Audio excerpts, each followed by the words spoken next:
In my judgment, I do not know a single person in Washington or outside Washington who knows more about the federal budget than you do. I used to read your suggestions during President Trump's first term, many of which Congress ignored. Since 2019, the population of America has increased 2%, and our spending has increased 55%. Under President Biden, I wish him well.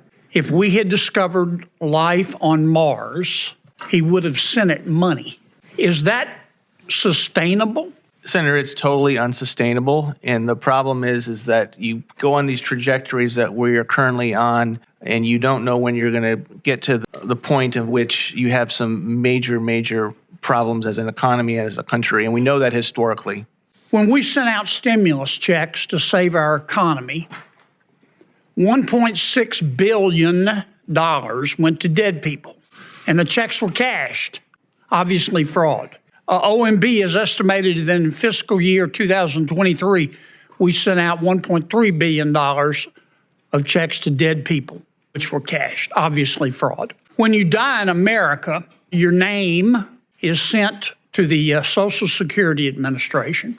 As you know, you become part of the master death file. Senator Carper and I discovered that Social Security would not share that information with any other department of government. So we passed a bill saying you have to share it with Treasury and other people who write checks, so we'll stop paying dead people. Duh. We got pushback, believe it or not, on the bill. We had to agree to a trial period, and that trial period ends in 2026. Will you help us make that program permanent so we can stop paying dead people? Yes, Senator. You're going to be called crazy. Many people also called Noah crazy. And then the rains came, and all the fact checkers died. You have to persevere.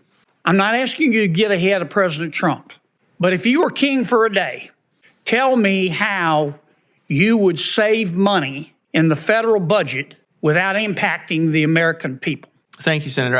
I think it's the strategy that we had in the first term, which is to go really and take a very close look at the agencies that are spending and wasting money, and I believe weaponized at times against the American people. When they put a 77-year-old Navy veteran in jail, Joe Robertson, for 18 months for building 4 ponds on his ranch to be prepared for wildfires, that's the EPA. I think we have to look at that, and we have to look at the agencies that Congress has a vote on every single year through the appropriations process. And then I think we need to go after the mandatory programs that Senator Cornyn mentioned that are keeping people out of the workforce because they have become not just a social safety net, but they have become a benefit hammock, and increasingly so in the aftermath of COVID, as many of these policies were impacting people's decisions to go back into the workforce. And I believe, and because we produce budgets along these lines, you can get sizable levels of savings and reforms that can lead to a balanced budget and get us back headed in a fiscal trajectory, not only that we would all be proud of, but we could say, this is going to keep us from fiscal ruin.